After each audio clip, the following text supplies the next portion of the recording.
Um, so yeah, real simple just to start is you introducing yourself, your name, where you're from, what island that we're located in.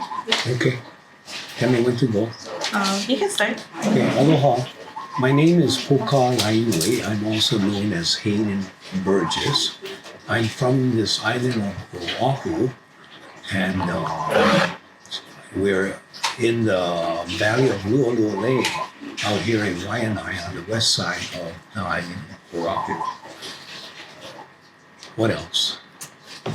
Just so, or do you want to lead? Yeah, talk about yourself. What do you do as an activist? Are you an activist? Do you consider yourself that? Yeah. I am instigated to participate in what I consider to be issues of human rights, justice, and all those other positive aspects of what the human being is supposed to be. I don't consider myself an activist in terms of going out and looking for causes. But when the cause comes to my attention, I have a great inability to resist such causes. And that had started when I was a child.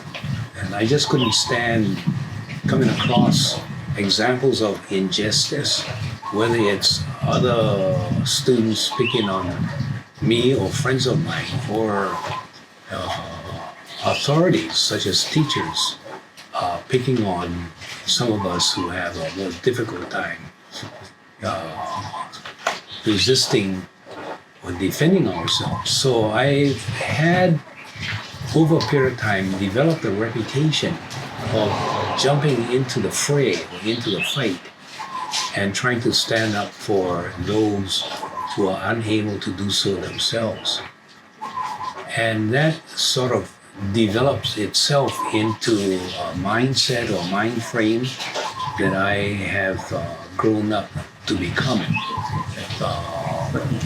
So that's what my character So has been. are you saying that in as far back as school, middle school maybe, you were already becoming a champion or the underdog? Would you say? From elementary school, from kindergarten. Kindergarten. Yeah, whenever I see something happening, I would object and join in the defense or in the fight. It's sort of a character defect, some people would call it. The inability to resist. But yeah, I did resist. And as a result, I was very familiar with, in this case, the vice principals of the school, because I spent many hours. Yeah. I spent many hours going through issues of what is justice, what is right, and yes. I remember one case in which there was a huge fellow who was, what is that? He was taking care of the grounds at Laenui Elementary School. And I was there in a particular area where it seemed he had to do some work, cleaning the garden area. So he came up to me, he pushed me aside, and he said, move, we got work to do. And I looked up at him, virtually I had to look up at him. I said, hey, don't push me, who the hell do you think you are? He said, what? I said, yeah, don't push me, you can talk to me, you can ask me to move on the side. He said, hey, just get on the side. I said, I pay you back. He said, how are you gonna pay me back? I said, I'm not gonna tell you, but I'm gonna pay you back. So I took a few steps and I picked up some rocks. And he said, what are you gonna do with that? I said, none of your business. There's nothing you can do with me. And so I just sort of haunted him with my rocks, and he couldn't do his work. And so there are ways that smaller people can get back to larger people. And they won't report me to authority because they know they were wrong. You know, you don't treat kids or anybody simply because you're bigger than them. So that was a way of describing how I would respond, how I acted. And I don't like the idea of those with authority pushing other people around. Did you grow up in a particular way? Your family contribute to that attitude thing? Well, my mom was a disciplinarian, but whenever the school officials would come and tell on us, she would sit there and shake her head and she said, well, you know, all kids have angels in them and they all have devils in them. Let them be kids. And so she was somewhat defensive, knowing that kids are going to get into problems, they're going to fight, but leave them alone, let them be kids. And so I had sort of that protective shield around me. Of course, she would listen, and if I screwed up or I did something really wrong, then I would get licking from her. But other than that, she was very calm, and so I remember that about her, and I knew how far I could get. She backed you up, huh? You learned to be strategic, maybe. So that's sort of how I was brought up. And then I was brought up in this yard, and this was 4 Right acres here? at the time, yeah. And so we used to run up and down, and there were kids all over the place, and we used to fight and throw stone and get involved in all that kind of stuff. So I guess it develops a sense of character where you got to defend yourself, and if you screw up, you're going to get licking. Yeah. So going through that, I sort of developed my early education. You know, I applied to Kamehameha School when I was in the 5th, 6th grade. But then I came to the realization they're never going to accept me because I was in trouble so often. I took the test and I was rejected.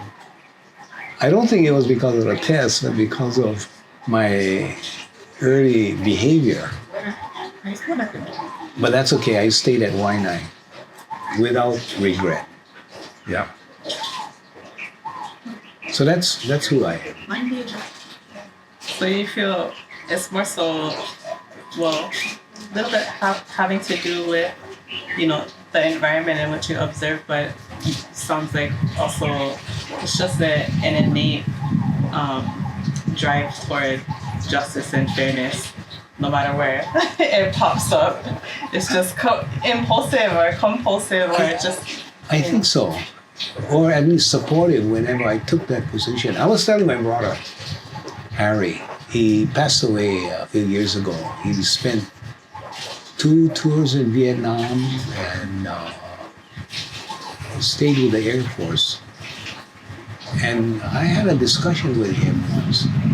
I was in the Air Force also.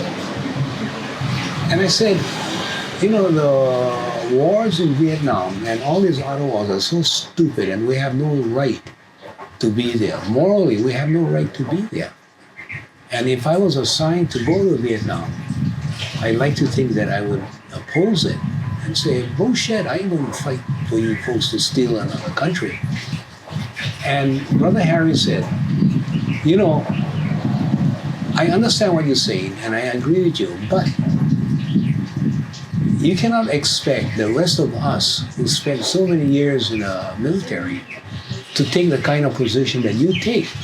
I say, why not? Why not? You know, that's so obvious. He said, because you are you. Not everybody like you. I don't get it. And he said, Follow your lead. no, he retired in the military. But when he needed an attorney to defend him, I was an attorney, yes, when the military was going after him. But I think the individual's character is so important in the role that an individual takes. But even character is not enough unless you can structure yourself in such a way that you know how far you can push and where you have to back off. It's like the example of John Waihee. who understood finally about the illegality of the overthrow. And although he was the governor of the state of Hawaii, as we saw the 100th anniversary of the overthrow, the maximum distance that he could go was to say, I ain't going to fly the American flag over Iolani Palace. It'll be a Hawaiian flag. And he was absolutely right. But that was the maximum that he was willing to take the issue. I would have said, hey, let's just declare our independence. You the governor. But I realized essentially what he would say is, no can. Because I don't have the support, I don't have the wherewithal to take that. So this is the max I can push the envelope. I think that's smart of him because you have to know where your limitations are and yet not be limited by your expectation of your limitations. Sometimes you have to say, hey, bullshit with this, I'm just going ahead. I came across that incident when I told Sam King, when he asked, why is it, he's a federal district judge or had been, why is it that you haven't filed a jury selection form? And I told him, because I'm not required to. He said, what do you mean you're not required to? All American citizens are required to file a form. I said, yeah, but I'm not an American citizen. So he says, how can you say that? You're practicing in my court? When were you born? I said, 1946. He said, where? I said, in Hawaii. He says, in the United States of America. I said, no, Judge, you're wrong. In the independent nation of Hawaii, occupied by you foreigners. And he says, how can you say that in my court? You know, he's sitting up there with his robe and all that stuff. I'm just a young attorney. I just got my license. So how can you say that? I said, I got no problem saying it. But he says, how do you justify that? I say, well, you see, back in 1893, January, the Americans landed the American troops and took over our nation. And then he stops me. He says, stop right there. I don't want you giving any political speeches in my courtroom. You can go outside and do the speeches, but I don't want to hear any of that. I said, but Judge, you asked me. So What year? Are you required to respond if a question is asked? that was in 1978. That was right after the Napi Pulana case. See, I graduated in 1976 from the University of Hawaii School of Law. And then 1977, 78, I represented Napi in his double murder, double kidnap case. And so this was actually my second jury trial. And in that case, when they presented him with the indictment on so-and-so day at certain time, you did kidnap and murder these two guys. How do you plead? Guilty or not guilty? He was in jail in Washington State in a federal correctional institution. It was called McNeil Island. So I answered for him. And I said, we refuse to dignify this court by even answering to the charges. We ask instead, who are you foreigners who come into Hawaii and charge us by your foreign laws? We are not Americans, we are Hawaiians. This judge, I forget his name, howler guy, kind of skinny guy, older guy, he didn't know how to respond, but I knew exactly how he had to respond. He had to give me the trial that I would have wanted anyway to raise all the issues. So he entered a plea of not guilty, and then we proceeded with, at that time it was the longest trial in Hawaii's history, longest criminal trial. It went for, I think, 3 months. And in that case, we always raised the issue that the court had no jurisdiction over us. So whenever the judge would walk in or out of the courtroom, or when the jury would walk in or out, we refused to rise for the court to indicate our objection to the proceeding against us. So anyway, that was an earlier thing that happened. We were eventually successful in that case.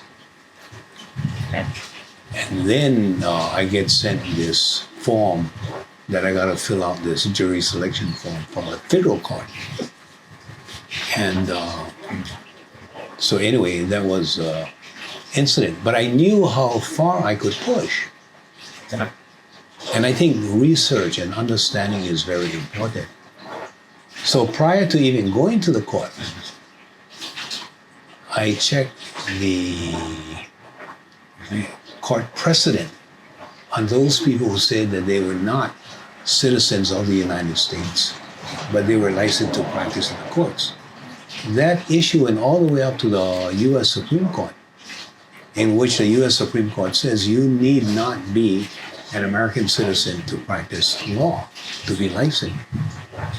They say, how can we require citizenship when we don't do that for military personnel who serves in our military?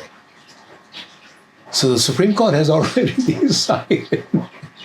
Sam King was not about to reverse that decision, but he didn't know at that time. So I could push him. And he acted up and he says, how can you practice law in my court? And I said, I got no problems, Judge.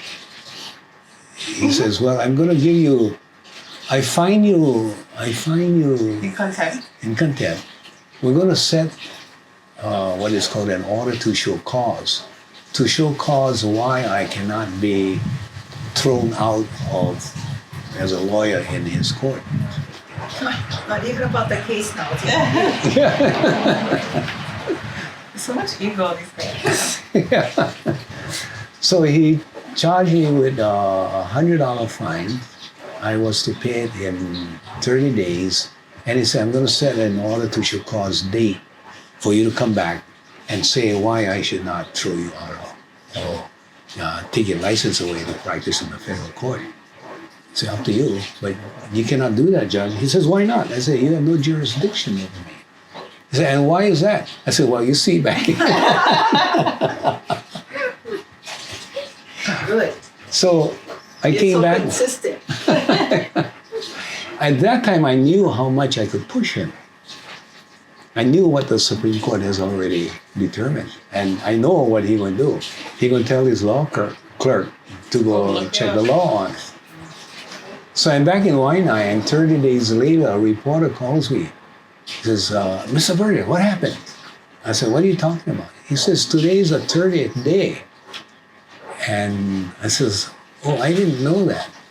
He said, yeah. And I told him, I don't know what happened. I just never go in.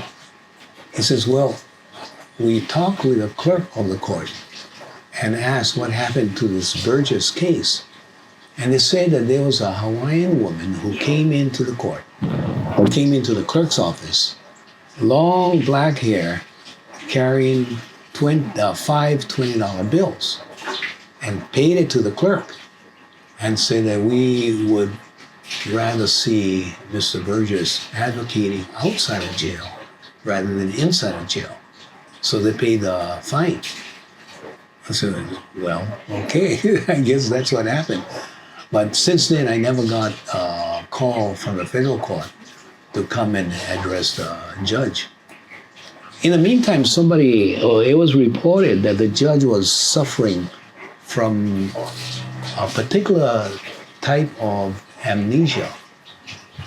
And it wasn't amnesia of forgetting all those things, but it was specific things that he did not remember. So I assumed that it's one of them was my issue. So somebody called me, this guy from Molokai. He used to own this airline, Brand Air.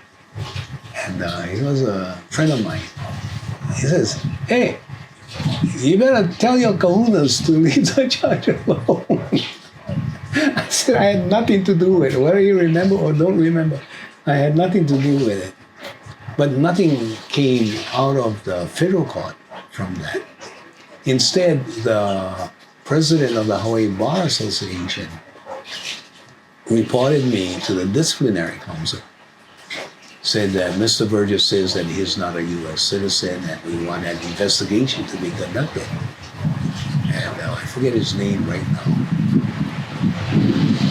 So I responded, I said, what did I violate? What was the ethical code that I violated? Then after going through this whole thing, they say, well, we don't see a need to respond to your inquiry. I said, you're charging me with something, you got to tell me what the charges are. They say, well, we find that you are not guilty. We find that you are annoying. Not guilty. Not guilty, we are dropping the case. I said, how can you drop the case? He said, well, we decided that we would not proceed. I said, okay. But they said, but you are not to do this again. So I said, what the hell are you talking about? Do what?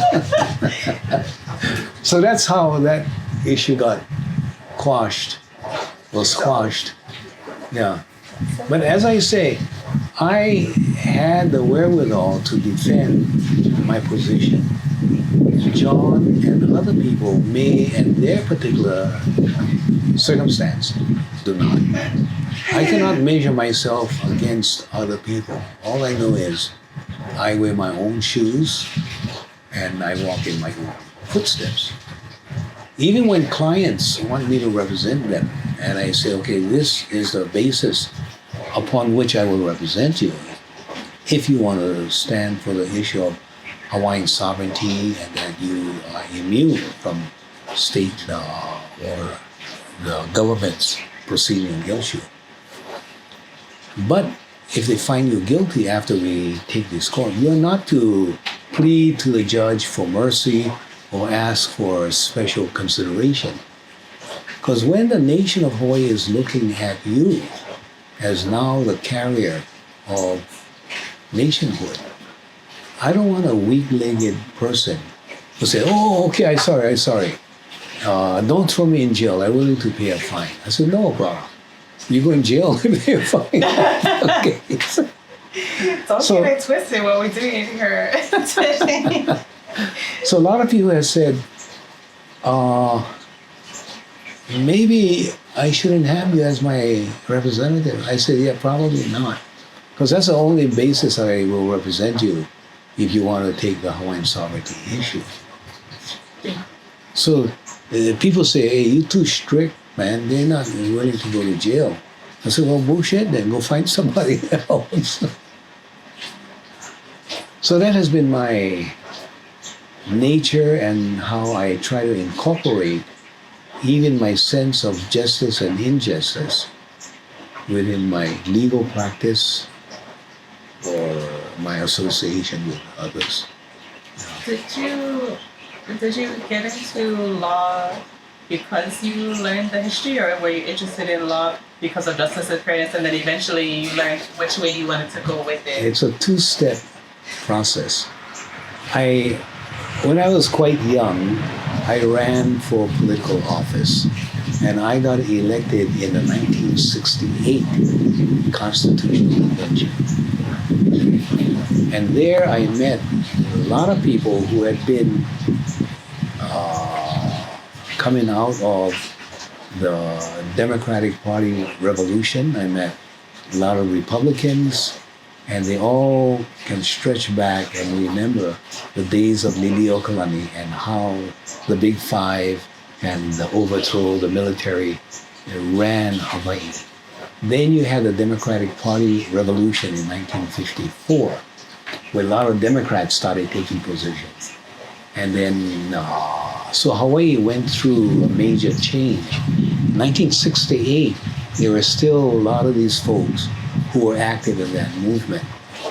And as I sat and we talked about the Constitution for the state of Hawaii now, I came across a lot of people who understood not only the history, but they were practicing attorneys.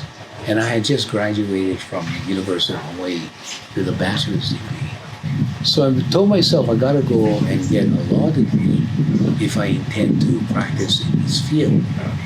And so I was able to get to George Washington University in Washington, D.C. I had just married this girl who was my secretary. That's a girl. And so right after the convention, then we got married, and then we went to D.C. and I attended law school for a few months. Poor got sick. I couldn't maintain the code, and the area of law was new to me. So I decided rather than continue it, I would come back, join the military. But because at that time I was a very faithful American citizen.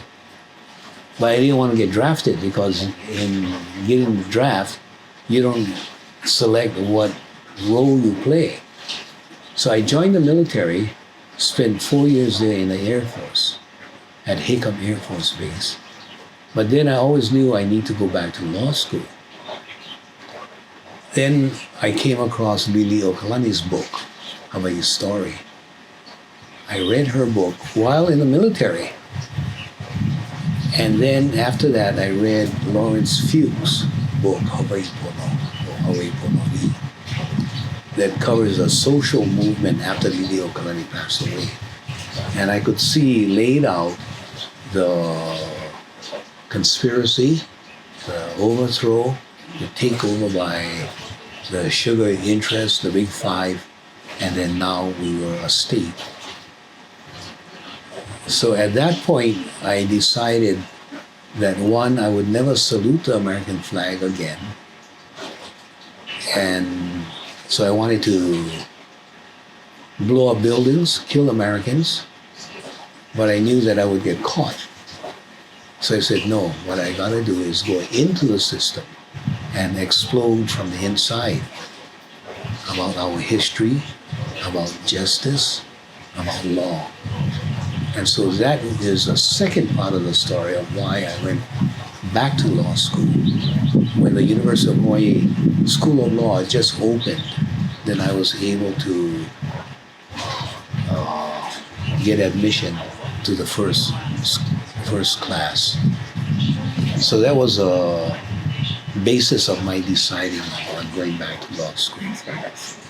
So when you think about the trajectory and like the breadth of all the things that you've done in your career as a lawyer specifically, and beyond trajectory, what would you say now looking back is the impact that work had, the strategy of trying to blow it up from the inside? I think it has been generally successful. At the time that I was in the Air Force, no one spoke about the overthrow. No one spoke about Hawaiian sovereignty. Just, aloha, como mai. Just a term Hawaiian sovereignty was unheard of. So from that time till today, I can see major changes that have occurred in the Hawaii society. And not only in the Hawaii society, but internationally. The awareness of American occupation of Hawaii is far greater. Do you think that, I'm thinking of, well, the first thing that comes to mind is like Daniel Anthony, and when he went in, you could be like, for the last, I don't know, like, I think the first time he did it maybe like 10 years ago, 12 years ago, and he's only 40 something now. But I'm wondering if there's a connection, or you've observed a connection between average people like him going into a courtroom and asserting no jurisdiction, or Hawaiian language only. You guys said, those kinds of things as a strategy. Using the courts, even if it's a penny ticket, using the strategy of nationality. Do you think that, I don't know, were you the first person that you saw using that strategy at the time? There was a Napi Pulava case. And yes, it had not been. Actually, there was a person who used it, but he didn't follow through with it. And that was Kealoha in the federal court. That was in about 1970, 72. But nothing much happened to that case. Then when the Napi Pulava case came in, and Napi had drawn a lot of publicity. Whatever he did, he drew a lot of publicity because the people who were writing newspapers wanted to get at this Hawaiian who dared to organize the underworld and the muscle in the underworld. And so you had a whole strike force coming in to nail Napi. So from the federal side, from the state side, you had that huge attempt to grab this Hawaiian. But they had not anticipated that we would raise this defense. We would raise this idea of Hawaiian sovereignty because they had never heard of it. So when I raised it in the court, that was the first time the court heard it.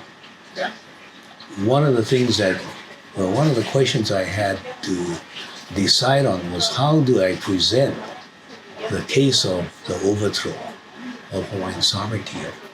And one possible source would have been Lilio Kalani's book of a story. But I knew what the response would be. They'll say, yeah, bullshit. That's not a Hawaiian telling a Hawaiian story. So I couldn't do that. Instead, what I decided to do was use President Cleveland's address to Congress, in which they couldn't say, bullshit. So I read Cleveland's address to Congress into the record. Judge Lanham, who was a judge at this time, heard it. And he stopped me in the middle of the reading and said, Mr. Burgess, hold on. I know that you are reading from the congressional records. I know that you are reading the president's words to the Congress. And yet I have to tell you that this is the most fantastic story I have ever heard. And here I am, sitting as a judge in the circuit court for the state of Hawaii. Previous to that, I served in the legislature of the state of Hawaii. Previous to that, I served in the legislature of the territorial government. I'm married to a Hawaiian woman. My children are upon Hawaiian. And I had never heard this story before. And that was a state of the situation at that time. The papers had been talking about this big crook, Napi Pulava. But now we had twisted the story to talk about the illegality of the overthrow. And so as Lanham said, this is the most fantastic story I have ever heard. And that is how the Hawaii society was getting rammed with this idea of what Cleveland himself reported to the U.S. Congress. People were still in denial, having believed one way all these many years and say, no, it couldn't have been that way. For some reason, never mixed, never fit. And I expected that to be the response. But there were other people, such as San Island. Walter Paulo calls me one day, and he says, brother, you don't know me. My name Walter Paulo, and I'm living on San Island with my brothers and some others here. And we've been reading about what you said, Cleveland said. And would you be able to come down and tell us a story of this overthrow? So I said, oh, glad to. So I went down there and explained to them what had happened and all of those things. Brought them documents. And then you saw the beginning of another movement. People saying that, yeah, you don't have jurisdiction. So part of that controversy, one aspect of it was the jurisdiction question. Where do you get jurisdiction to say that you own Sand Island? Another aspect was people trying to depend on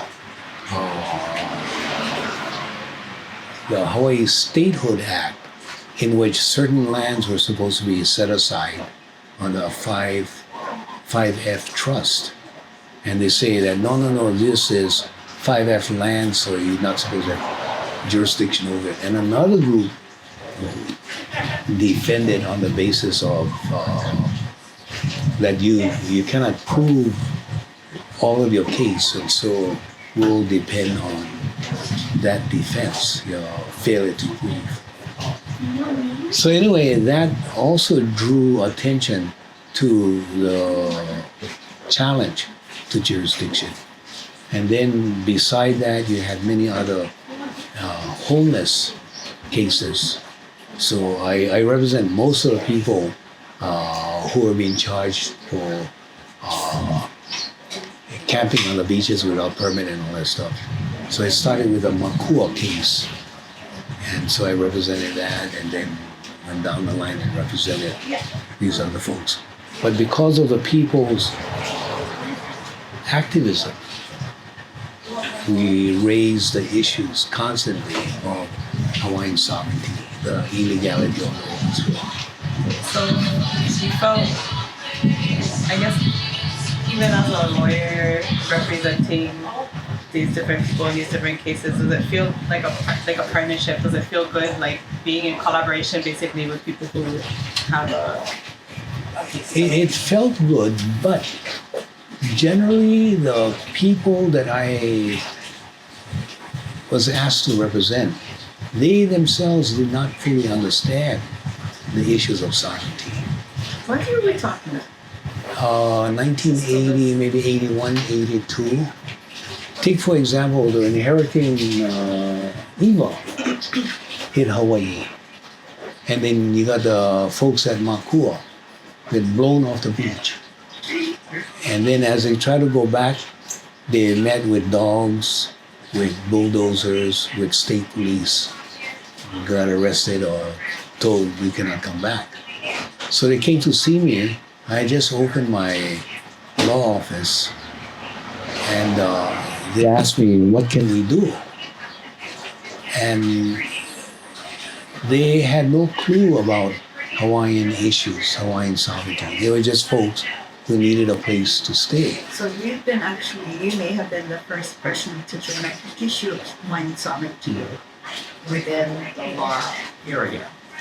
I think so, because Like people were calling you and trying to figure out this might be related to what's happening with that. like basically almost like you're answering questions that they weren't even asking there. They didn't know They how didn't to raise know. that kind of thing. So in community organizing, you have to foresee what the issues are and how you're going to bring the people to address those issues. So one of the questions I asked them when they all came into my law office, and I say, hey, how come all you folks are Hawaiians? So I don't know. And you all no more house, no more place to live? No, I don't know. How did it happen where our ancestors came from a nation that were the most highly educated nation in the world, where we had diplomatic and consular posts all around the world, where our intellectuality was so highly regarded that we engaged with heads of state and scientific scientists. When Kalakaua traveled and he met with, what was that, Alexander Graham Bell? And Bell was a kind of snotty, smart, and he knew he was smart. You know, he invented the telephone and the electricity and all that stuff. Not the electricity, the light bulb. And so he wouldn't waste his time talking with people. But when he met Kalakaua at a party at Bell's house, they went up to a private study of milk and they spent an hour or so just talking. They were wondering where was the kid.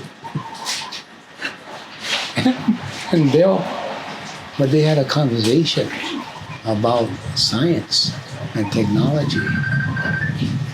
And he hit the right man, Kalakaua, because Kalakaua was himself a scientist, a kahuna, an inventor. He invented the phonographs.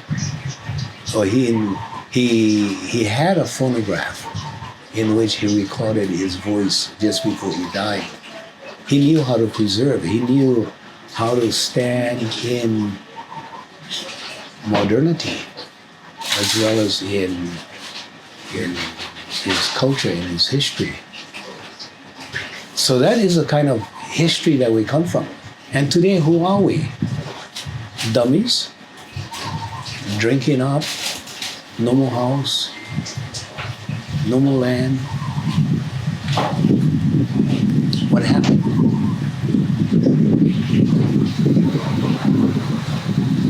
What happened from the time of the overthrow so that today we know our own homes?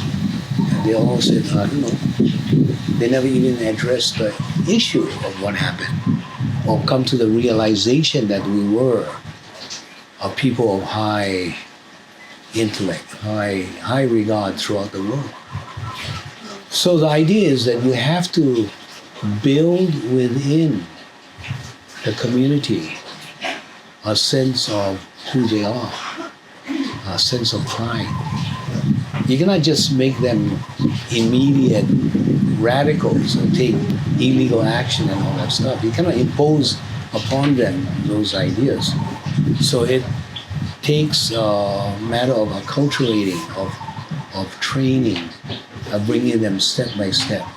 So that kind of lessons, then they fill in their own, they remember the songs, they remember things that their kupuna may have mentioned to them, but not able to tie the lines together.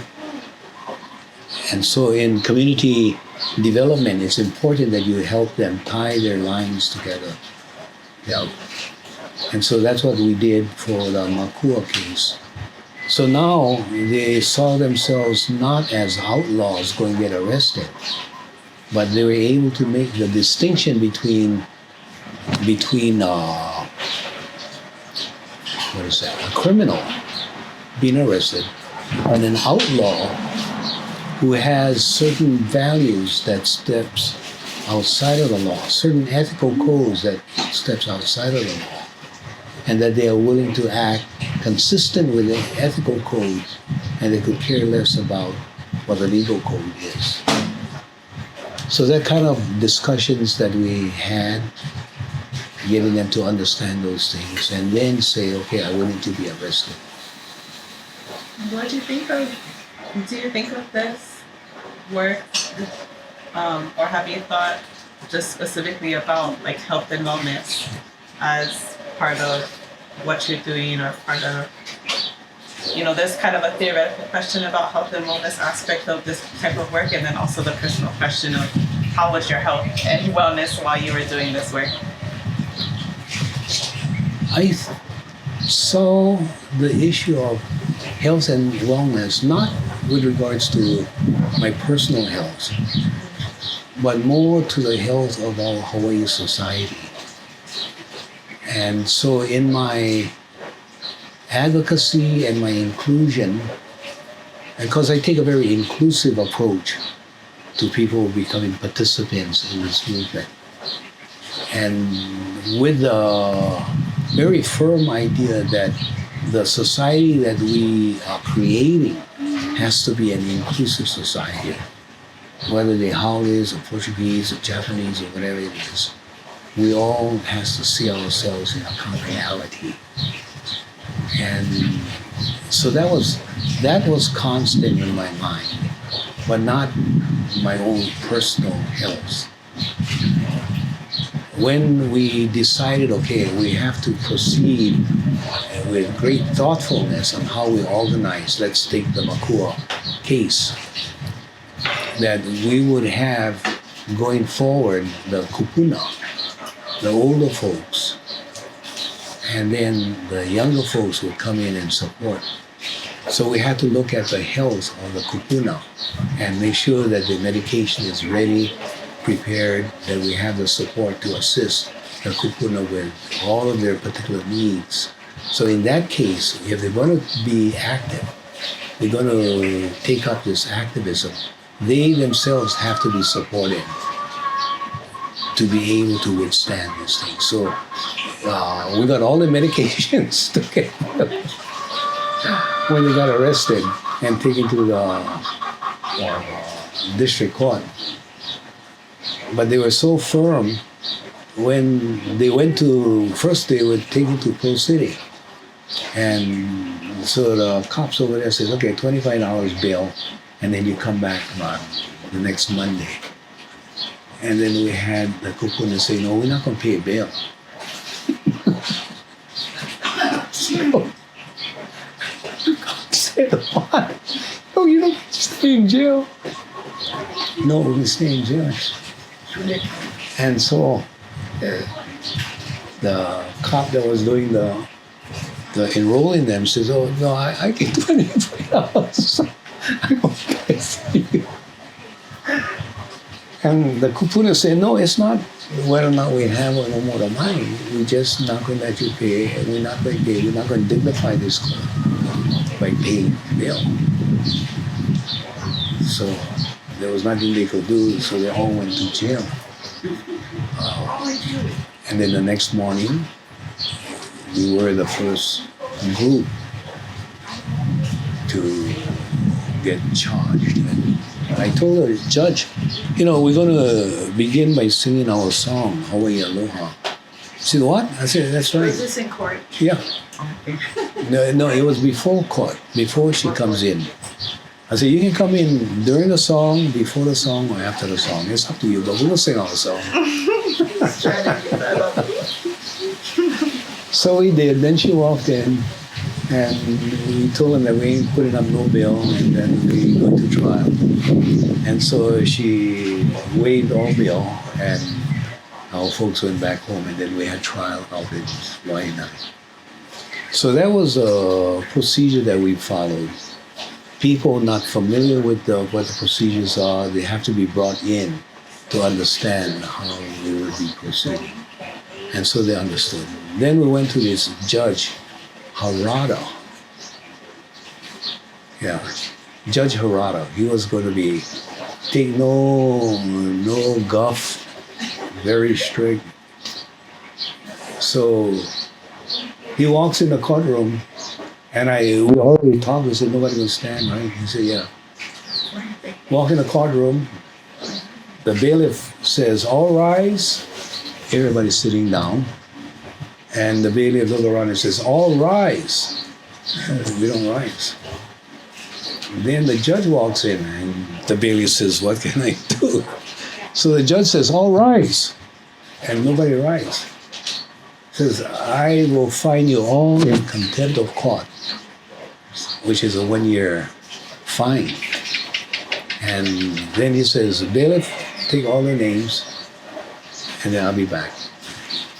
So the bailiff, first person he walks up to is Kawaipuna. He says, okay, what's your name? I say, my name. I say, yeah, what's your name? My name Mickey Mouse. Yes. And the bailiff says, what? Yeah, my name Mickey Mouse. Okay. So you go to the next person. She's looking at my name Donald Duck. Everybody hearing this, and we all laugh. There's nothing the bailiff can do. So he goes in and he tells the judge, Judge, I cannot get the names. One is Mickey Mouse. So the judge walks back in and he says, it's a 1-year term in jail. And so nobody say anything. He was just sitting there. And so he said, okay, let's proceed to trial. So we went to the trial. And during the trial, there was this woman named Kane, Margaret Kane, I think. she's the expert witness for the state. And the question that we have is, how can you prove title to Makua? And she is the expert witness to say that the state of Hawaii holds the title. She works at DLNR. So when I cross-examined her, I said, and where did the state get its title? It was passed to us from the territory of Hawaii. And where did the territory of Hawaii get its title? It was passed to us passed to the territory by the provisional government. And where did the provisional government get its title? Oh, we don't ask those questions. That's a response. Yeah. I said, why not? He said, oh, it's just not something that we need to look into. I said, damn well, why not? Because our provisional government stole the lands, the territory from the Hawaiian nation, our nation, False pretense. and then started handing it off all the way down. So the judge intervened and says, oh, that's irrelevant.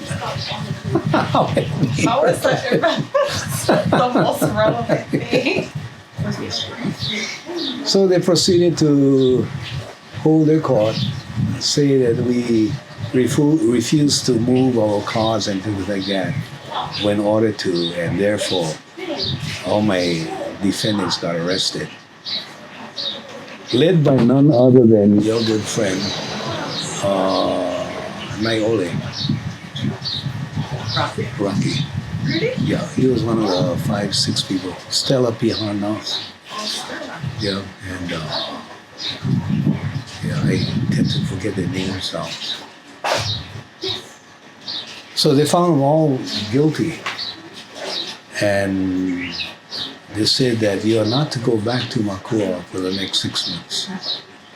I said, well, first of all, we're going to appeal your decision, and that we go back to Makua whenever we want to. They didn't appreciate that. So I took the case to the Supreme Court, the Hawaii Supreme Court.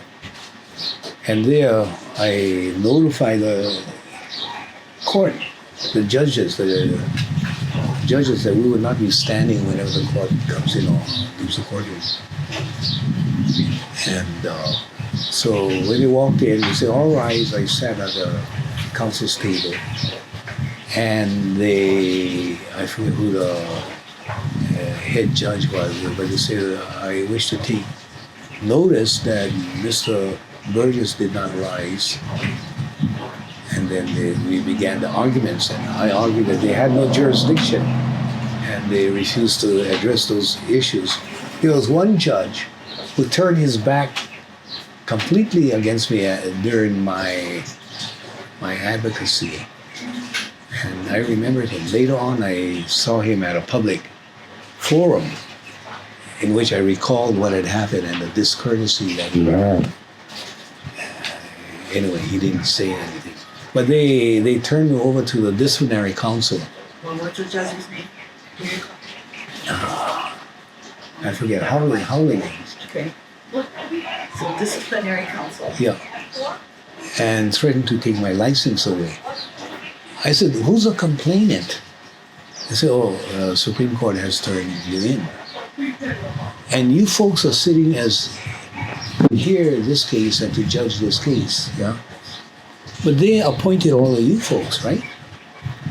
So yeah, but that's not relevant. I said, why not relevant? They are your bosses. They file a complaint. You're listening to that complaint, and you want to hear the case. They say, yes. It's so screwed Don't up. be disingenuous with me. That's a nice way to put it. What's the outcome? They found in that one, I forget, they found that I did not obey a lawful order of the court to stand. My response was, I do not give up my constitutional rights, my opinion, simply because I am an attorney. And it is my heartfelt opinion that you have no jurisdiction. They say, well, we're going to give you a letter of reprimand. And so they issued the letter. I wrote back to them and I said, I'm willing to engage in any debate with any of your members of the court on the issue of the validity of jurisdiction. I got no answer back. And so that's where it stood. But I continue to practice law in all of the state courts and all of the federal courts. So, in the last few minutes that we have, would you say this is all good for your health? All of these adventures and like basically just standing on your conviction has been good to you physically, mentally? I don't know if I can attribute my physical wellness or illness to my activism, but I have been happy doing the things that I do. And I think there's many things that are attributed to one's personal health. And of course it's your genes, your DNA, your attitude, the circumstance. And what was that? Yeah. And so I've always had a good attitude. And I try to maintain myself physically in my exercise. And for a time I had been practicing Tai Chi for about 45 years and to a certain extent teaching that. But because of the more recent decline in my kidneys, I have not had the continuing strength to maintain that. But that's just the physical side. The emotional side, I think I'm pretty well made up emotionally.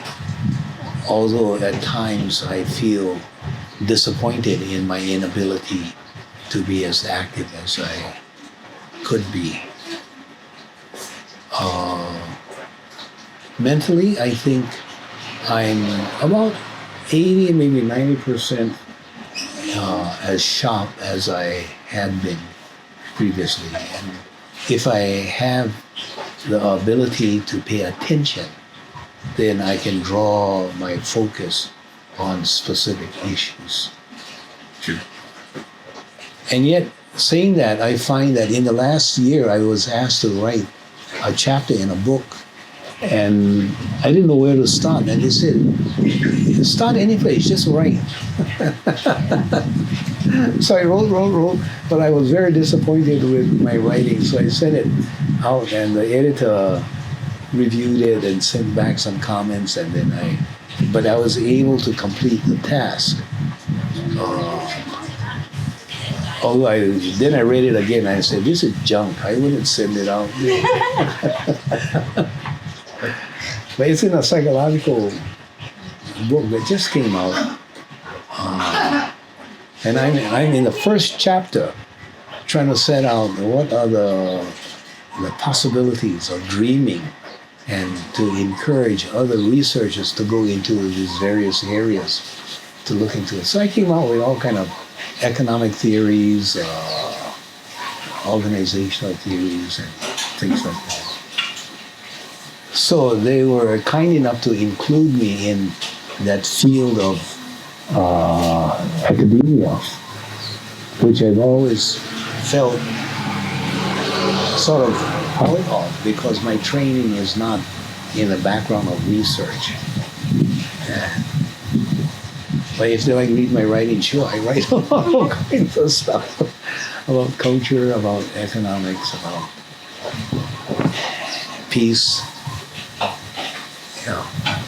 Would you say that the this work has helped you? Because you have it, like, you mentioned the thing about, when you were reading the Pete story and while you're still in the military that you wanted to blow it all up. But in the rest of your life and activities, like your relationship to like stress and anger, do you think has this work helped you channel it? Do you feel rage or like that kind of stress or impact of the anger? What has that been like managing? Yeah, I don't think I can identify it as connected to the work, or let's say a large part of my ability to deal with anger as being part of the work. I think it's also my ability to get the anger out through my exercise. And I used to do a lot of that Tai Chi practice to sort of calm me down and sort of disperse my energies. I think for me, a greater part of dispersing anger would be my ability to reason. And then there's this short trip from here. How many is that? 1, 2, 3, 4, 5, 6, 7, 8, 9, 10, 11 steps. And then I'm in there and arguing with this woman in there. And so we talk about different things. But that helps me to relieve the stress. Is there any other like final thoughts about health and wellness and about activism and connection to community and all these stories that you've told? I think there's different levels of health. The first is community level. And for that, I think there's certain elements around our community health. One, to me, which is the most important, is deep culture and how one uses deep culture in trying to create a good health in the community. What I mean by deep culture is there's a culture in Hawaii that is the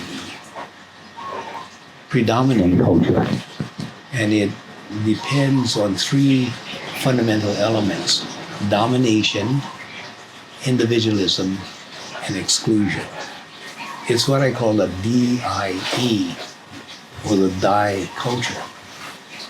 It's what governs Hawaii today in its formal system: the legal system, the environmental system, the finance system, education system, DIE. And we're so filled with this idea of domination, individualism, and exclusion that in essence we kill our relationships in the community, among different stratas of the community, between different players in the community. DIE. And I believe that the society will continue dwindling unless we address and start changing the deep culture.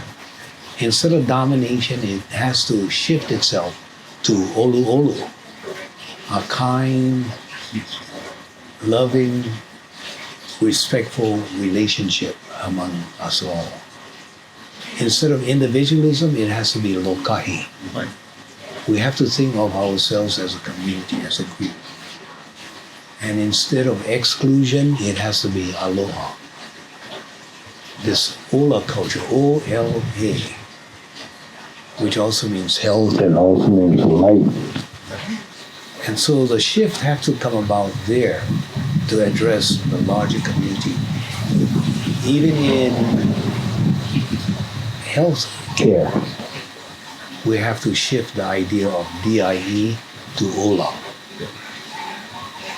In economics, that has to shift. Even in the sense of national security.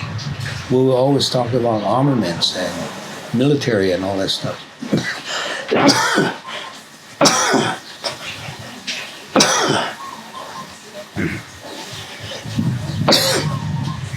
We have to create an avenue of Pola. A national security system based on Ola rather than on Dai. If we can cut that and make it effective, then we're on the road of shifting the way the society operates with one another to move it all to Ola rather than Dai. So for the health of the community, that is my framework. For my individual health, it's a matter of good attitude, loving relationships, and try to keep up with your health. Practice breathing. Take deep breaths. Relax. Yeah. So that's my formula for individual health.